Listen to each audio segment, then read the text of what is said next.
우리는 빨리빨리 일을 추진하고 서두르고 조급해하지만 하나님께서는 여유 있게 일을 진행하시고 오래 참고 기다리십니다. 천지를 창조하신 것 단번에 하루에 하실 수 있었지만 하나님은 엿새 동안 천지를 창조하셨습니다. 짧은 기간에 이스라엘을 구원하실 수 있었지만 400년을 기다리시고 모세가 준비되는 80년을 기다리시고 출애굽을 성취하셨습니다. 구세주를 속히 이 땅에 보내실 수 있었지만 때가 차기까지 기다리실 때에 이사야 선지자가 동정녀 탄생을 예언한 700년 이후야 예수님이 이 땅에 오셨습니다. 우리 예수 그리스도께서 승천하신 지 2000년이 지났지만 아직 재림은 오지 않았습니다. 더디지요. 그 이유는 베드로후서 3장 15절에 말씀한 대로 우리 주의 오래 참으심이 구원이 된 줄로 여기라 하신 말씀과 같이 하나님은 더 많은 사람들이 구원받기 위해 참고 인내하고 기다리시는 분이십니다. 야고보서는 오늘 편지의 서신서의 서두인 1장 4절에 인내를 온전히 이루라 하며 인내로 말씀을 시작하고 오늘 본문이 해당하는 마지막 5장에 와서는 결론 부분에 다시 한번 인내를 강조하고 있습니다. 적어도 신앙생활을 하는 신자라고 한다면 인내라는 덕목은 선택 과목이 아니라 필수 과목이라고 할 수 있겠습니다. 오늘 이 시간에 야고보가 오늘 우리에게 가르쳐주는 인내, 길이 참음, 어떻게 해야 할 것인가 살펴보면서 은혜를 나누고자 합니다. 오늘 야고보는 세 가지 부분에서 예를 들면서 인내를 우리에게 가르칩니다. 첫째, 농부의 인내를 말씀하고 있습니다. 자, 7절로 8절을 같이 읽어보도록 합시다. 시작.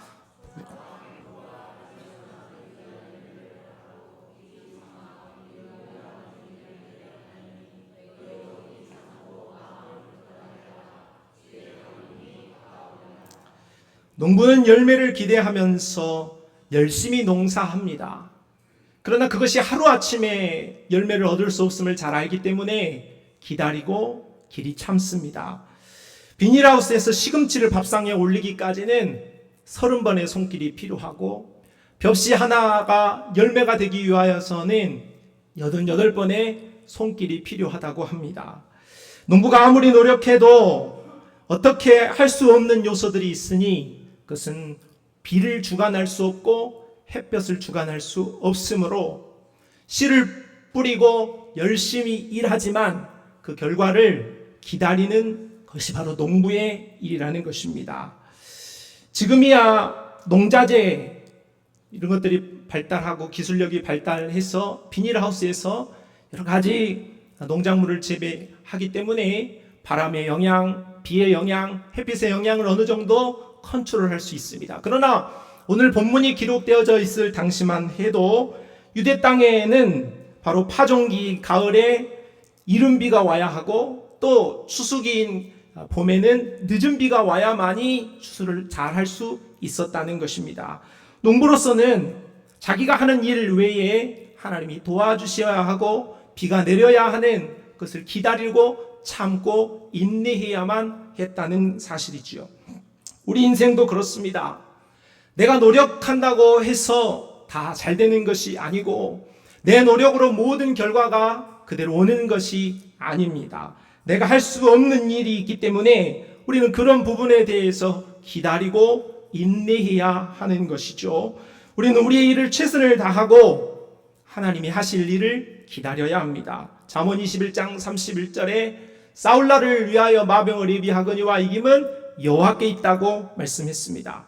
그러므로 이 인내의 시간 동안 우리가 기다리면서 염려만 하고 있는 것은 무익한 일입니다. 마태복음 6장 27절 너희 중에 누가 염려함으로 그 키를 한 자라도 더할 수 있겠느냐 했습니다.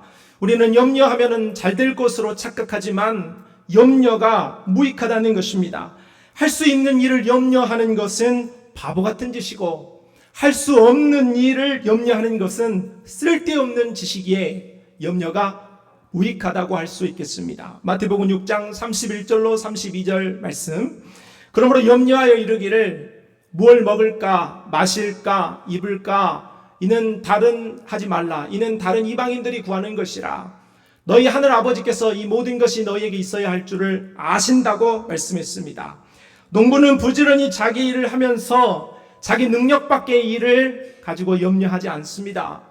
어부들은 잘 압니다. 밖에 바다에 나아가서 그물을 던져서 많이 건지면 감사하고 그렇지 않아도 감사할 뿐입니다. 왜냐하면 자신의 힘으로 할 수 없기 때문이죠. 성도도 자기 뜻대로 자기 능력대로 할 수 없는 일을 만날 때가 있습니다. 그때 우리는 어떻게 해야 하는가? 농부와 같이 기다리라는 것입니다. 인내하라는 것이죠. 길이 참으라고 말씀하고 있습니다.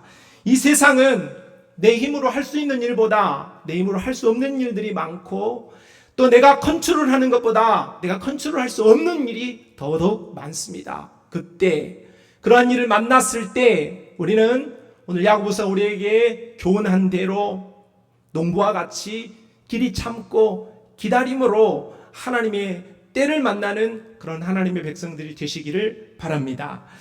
두 번째 인내에 대하여서 선지자의 인내를 가르쳐 줍니다. 10절 말씀. 형제들아 주의 이름으로 말한 선지자들을 고난과 오래 참음의 본으로 삼으라.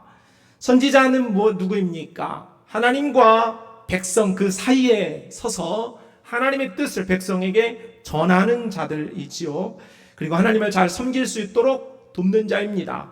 그런데 구약 성경에 기록된 대부분의 선지자들은 영광과 대접을 받지 못했습니다. 하나님의 말씀을 우리는 지금 기록되어진 성경을 갖고 있습니다. 기록된 말씀이라고 하지요.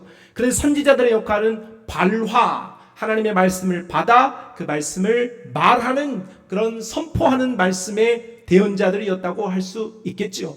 그런 선지자들은 그런 하나님의 말씀을 전했음에도 불구하고 영광을 받기는커녕 핍박을 받고 고난과 어려움을 당하게 되었습니다. 이사야, 엘리야, 에레미야 선지자를 우리가 생각하면 쉽겠습니다. 그럼 왜 그렇게 되었습니까? 그 이유는 하나님을 등진 타락한 백성들이 하나님의 말씀을 거부했기 때문입니다. 하나님의 뜻을 수용하지 않으려 했기 때문이지요. 그러나 우리가 성경을 봐도 참 선지자는 그 누구도 그러한 핍박을 두려워하지 않았습니다. 그런 핍박을, 고난을 피하지 않았습니다. 감수했고 하나님의 뜻이 이루기까지 백성들이 그것을 잘 받아주지 않았고 자기들을 환영해 주지 않았지만 기다렸고 인내했습니다. 잠잠히 서 있었다 하는 것이죠. 성도는 누구든지 기도의 제목이 있는 가운데에서 내 사랑하는 자에 대한 기대가 있는 법입니다. 나의 배우자에 대하여서, 나의 부모에 대해서, 나의 자녀들에 대하여서, 이웃에 대해서 우리가 소원이 있죠. 정말로 교회 안 나오는 우리 자녀들 교회 좀 다녔으면 좋겠다. 정말로 뜨겁지 못한 내 남편 뜨거운 믿음으로 좀 섰으면 좋겠다. 성령 충만함을 받았으면 좋겠다. 등등 우리는 여러 가지 내 사랑하는 자들에 대한 기도의 제목, 소원을 가지고 있습니다. 그런데 나의 기대와 소망과는 달리 그 변화가 아주 극적이지 못할 때, 오늘 우리가 원하는 결과를 보지 못할 때 우리가 갖는 마음은 실망감이지요. 하나님이 왜 내 기도를 응답해 주지 않으신가? 왜 저 사람은 변하지 않는가? 하는 것에 대한 낙심, 절망감이 우리의 마음을 가득 채웁니다. 이때 우리가 가져야 할 태도는 변화하지 않는 나의 기도의 대상자를 향한 실망보다는 변화시켜 주실 수 있는 하나님을 바라보는 믿음으로 하나님이 행하실 일을 기대하고 그 시간까지 인내하는 믿음이 필요하다. 잠언 16장 3절 너의 행사를 여호와께 맡기라. 그리하면 내가 경영하는 것이 이루어진다고 말씀합니다. 시편 37편 5절에도 너의 길을 여호와께 맡기라. 그를 의지하면 그가 이루시고 내 의를 빛같이 나타내시며 내 공의를 정오의 빛같이 하시리로다 하셨습니다. 고린도전서 13장은 사랑에 대하여서 정의하고 있는데 사랑의 시작은 바로 참는 것으로 말합니다. 그리고 마지막 사랑은 참고 오래 견디는 것이라고 말합니다. 인내를 말씀하고 있는 거예요. 내가 내 사랑하는 자를 향하여서, 내가 기대하는 자를 향하여서 기대하고 있다면 오래 참으시기를 바랍니다. 무언가 우물에서 숭늉을 찾듯이 갑자기 뭔가 반짝하고 무엇인가 도깨비 방망이처럼 해결될 것으로 생각하지 말고, 오늘 우리가 기대하는 바, 오늘 우리가 소원하는 바가 내가 만나고 내가 정말로 대하는 어떤 사람이 변화되어지지 않았을 때에 그것으로 실망하고 낙심하고 불평 원망하지 말고 오래 참고 기다리시기를 바랍니다. 때가 차면 기다리면, 길이 참으면 하나님께서 하나님의 때에 하나님의 일을 우리에게 이루어 주실 줄로 믿습니다. 마지막, 오늘 우리가 가져야 할 인내에 대해서 오늘 야고보는 욥의 인내를 말씀하고 있습니다. 자, 11절 말씀을 같이 읽어보도록 합시다. 11절입니다. 시작. 보라, 인내하는 자를 우리가 복되다 하나니 너희가 욥의 인내를 들었고 주께서 주신 결말을 보았거니와 주는 가장 자비하시고 긍휼히 여기는 이시니라. 야고보는 선언합니다. 인내하는 자들은 복되다. 따라합시다. 인내하는 자들은 복되다. 한 번 더 따라합시다. 나에게 인내하는 나는 복되다. 왜 안 해요? 왜? 손으로 이렇게 하라고 했으면 그렇게 하나 보다 하고 해야지. 왜 안 합니까? 다시 합시다. 인내하는 나는 복되다. 그렇게 선언을 하고 있습니다. 인내하는 자가 복되다는 거지요. 그러한 인내하는 자의 모델로 오늘 욥을 이야기하고 있습니다. 욥은 신앙적으로 하나님께 인정받았던, 사탄에게 하나님이 자랑했던 그런 사람이었습니다. 뿐만 아니라 사회적으로는 가진 것이 참 많은 사람이었죠. 양도, 소도, 염소도 많았습니다. 종들도 많았습니다. 자녀도 10명이나 되는 다복한 가정이었습니다. 그러나 이 모든 영화가 이틀 만에 다 날아가 버리게 되었습니다. 자녀들은 모두 죽었습니다. 자기에 있는 가축도 모두 사라져 버렸습니다. 자기에게 있는 아내도 자신을 욕하고 저주하면서 떠나갔습니다. 이보다 더 처참한 시련이 어디 있을까 싶습니다. 그러나 욥에게 가장 큰 고통이라고 한다면 자신의 몸이 아프고 자신에게 있는 것들을 다 떠나보낸 것이 아니었습니다. 그것보다 더 고통스러운 문제가 있었습니다. 그것은 왜 그러냐는 것입니다. 욥의 질문은 왜 그러냐는 것입니다. 욥의 친구들과 욥이 변론하였던 내용은 무엇 때문이냐는 것입니다. Why? 왜 고난을 당하고 아픔을 당하고 자기에게 시련이 찾아왔느냐는 거예요. 그렇다면 그 이유를 안다면 자신이 당한 고난은 별로 그렇게 큰 중요한 문제가 아니었다는 생각을 했습니다. 그러나 욥은, 하나님은 그 이유를 아셨어요. 우리는 욥기를 1장부터 42장까지 다 읽기 때문에 욥이 왜 고난을 당하였는지 우리는 객관적인 눈으로 볼 수 있어요. 그러나 그 일을 만났던 욥 입장에서는 이유를 모를 일입니다. 왜 고난이 갑자기 시작됐고 어떻게 진행되어지고 어떻게 끝날지, 언제 시작하고 언제 끝날지, 어떤 형태일지 전혀 알 수 없었던 거지요. 그러나 욥이 오늘 하나님 앞에 참 잘했던 모습은, 욥은 그런 고난을 당하였을 때에 하나님께 원망하지 않았다는 것입니다. 욥기 1장 21절, 내가 모태에서 알몸으로 나왔은즉 또한 알몸이 그리로 돌아가올지라. 주신 이도 여호와시요 거두신 이도 여호와시오니 여호와 이름이 찬송을 받으실지니이다 했고, 2장 10절에도 우리가 하나님께 복을 받았은즉 화도 받지 아니하겠느냐 했습니다. 하나님은 시련을 견딘 욥에게, 이런 믿음을 지킨 욥에게 어떠한 복을 주셨는가 하니 그가 가지고 있었던 고난 전에 있었던 것에 갑절을 주셨다 하는 것입니다. 그전에도 참 많은 것을 가졌는데 하나님께서는 고난 이후에 그에게 갑절의 복과 은혜를 주셨다는 것입니다. 더 중요한 것은 그가 사회적으로 또 물질적으로 가졌던 것에 대한 갑절의 복, 그 이상으로 중요한 것은 신앙적인 성숙이 있었다는 것이죠. 욥기 42장 말씀을 우리 같이 한번 읽어보도록 하겠습니다. 시작. 내가 주께 대하여 귀로 듣기만 하였사오나 이제는 눈으로 주를 배웠나이다 했습니다. 하나님을 더 가까이 모시게 되었다 하는 것입니다. 여러분, 우리 신앙생활을 하는 자들에게 있어서 가장 큰 복은 하나님을 더 많이 아는 것입니다. 하나님을 더 가까이 하고 하나님을 더 깊이 아는 것이 오늘 우리 인생을 향한 가장 큰 복 중의 복이라고 할 수 있겠습니다. 그 가운데에서 오늘 우리가 하나님을 더 깊이 알고 하나님을 더 많이 체험할 수 있는 방법이 있습니다. 온전한 방법이 있습니다. 그것은 기도를 열심히 하는 것일 수도 있고 은사를 받은 것일 수도 있고 오늘 우리가 하나님 앞에 충성하는 것일 수도 있습니다. 그러나 가장 하나님을 깊이 알고 하나님에 대해서 정확하게 알고 하나님에 대해서 또 풍성하게 알 수 있는 방법은 성경에 있습니다. 기록되어진 하나님의 말씀은 오늘 우리에게 하나님의 은혜를 가져다 주기에 충분합니다. 하나님의 말씀에 충분성이 있는 것이죠. 그 하나님의 말씀은 지루하지 않습니다. 오늘 우리가 이런 방법으로 저런 방법으로 은혜를 구합니다. 이런 방법 저런 방법으로 오늘 우리가 더 성령 충만하기를 구합니다.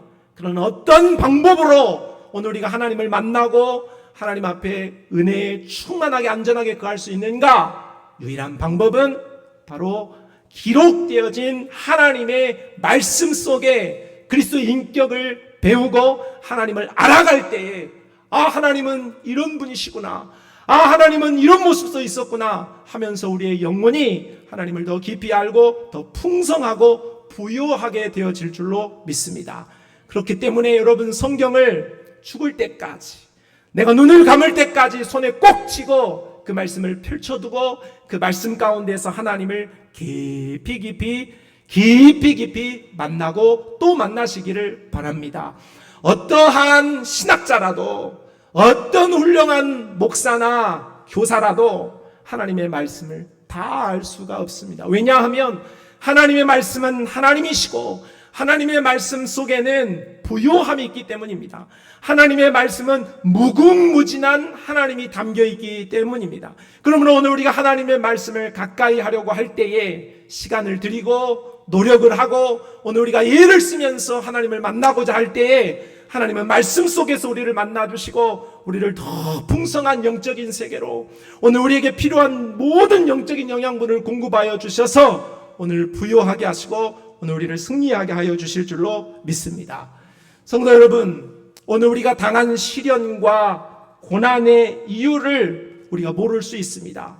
그럴지라도 오늘 우리는 욥이 그런 고난과 시련을 통하여서 마지막 인내하면서 은혜를 입었던 것을 생각하며 오늘 이 모습을 우리에게 적용해 본다면 오늘 우리가 당한 시련과 고난의 이유를 알 수 없을 수도 있습니다. 오늘 우리에게 나가는 수많은 문제가 우리 안에 산적해 있고 풀어지지 않는 것 때문에 우리가 답답하고 어려울 수도 있습니다. 그러나 그런다 할지라도 오늘 우리가 불평하고 원망하면서 하나님을 떠나고 하나님을 멀리하는 것이 아니라 오히려 그러할 때에 오늘 우리에게 있는 하나님의 말씀, 하나님을 우리에게 가르쳐 주신 하나님의 계시, 유일한 하나님의 은혜의 방편인 하나님의 말씀을 펴두고 그 하나님의 은혜 가운데에서 우리가 깊이 들어가면서 인내하시고 길이 참으시기를 바랍니다. 살아계신 하나님께서 말씀 가운데 우리에게 말씀하여 주시고 오늘 우리에게 충만한 은혜를 주셔서 오늘 욥이 고난 전보다 고난 후에 더 하나님을 깊이 알고 은혜를 입었던 것처럼 오늘 고난 가운데에서라도 시련 가운데서라도 폭풍과 같은 문제 가운데서라도 오늘 우리 하나님께서 인내하는 우리들에게 하나님의 놀라우신 능력으로 채워주실 줄로 믿습니다. 오늘 말씀을 정리하고 마치겠습니다. 우리는 농부의 인내, 선지자의 인내, 욥의 인내를 생각해 보았습니다. 농부의 인내라는 것은 내 힘으로 할 수 없는 일을 만났을 때를 말하는 것입니다. 우리의 힘으로 할 수 있는 일보다 할 수 없는 일을 만날 때가 더 많아요. 그때 우리는 하나님을 기대하고 인내해야 하겠습니다. 두 번째는 선지자의 인내를 말씀드렸습니다. 선지자들은 하나님의 말씀을 전했는데 그 말씀이 하나님의 사람들이 그 말씀을 잘 받지 않았습니다. 그때 낙심되어질 수 있었지만 굴하지 않고 인내하며 하나님의 말씀을 전했습니다. 내 주변에 있는 사람들이 변하지 않는 것 때문에 화가 나십니까? 마음이 조급하십니까? 인내하시기를 바랍니다. 하나님의 때에 하나님께서 하나님의 일을 행하여 주실 것을 믿고 길이 참고 하나님을 의지해야 하겠습니다. 욥의 인내에 대하여서 살펴보았습니다. 욥은 이유를 알 수 없는 문제에 봉착하였을 때 인내하고 불평하지 않고 하나님 앞에 서 있었습니다. 오늘 우리에게도 이유를 알 수 없는 고난과 문제가 있다 할지라도 길이 참고 인내하며 하나님을 의지한다면 하나님께서 우리에게 크신 은혜를 베풀어 주실 줄로 믿습니다. 오늘 우리 신앙생활을 하면서 성도에게 이 인내, 참는 거 참 어렵습니다. 나는 지금까지는 참았지만은 이제는 못 참겠다. 이게 이렇게 우리 이런 말하는 것이 우리의 본성 아닙니까? 내가 여기까지는 참았지만은 내가 다음부터는 너 안 봐준다. 그렇게 하지 마시고 끝까지 길이 참으시기를 바랍니다. 인내는 성령의 9가지 열매 중에 하나입니다. 사랑과 희락, 화평과 오래 참음이라고 했지요. 오래 참음, 내가 참으려고 해도 내 힘으로는 불가하지요. 우리 안에 계신 성령을 의지하여서 길이 참고 오래 참을 때에 하나님께서 우리에게 큰 은혜로 갚아주실 줄로 믿습니다. 성령의 도우심을 의지하여서 주의 재림을 준비하는 성도들이여, 길이 참고 인내함으로 주의 재림을 기다리고 주의 재림까지 우리가 믿음으로 인내하면서 우리의 신앙을 끝까지 아름답게 해 나아갈 수 있는 우리 모든 복된 성도들이 다 되시기를 주님의 이름으로 축복합니다. 하나님 아버지, 오늘 우리에게 인내에 대해서 교훈하여 주셔서 감사합니다. 오늘 우리의 자신을 잘 살피고 늘 겸손하게 인내하며 참고 승리하도록 우리에게 큰 은혜를 베풀어 주옵소서. 예수님의 이름으로 기도합니다. 아멘.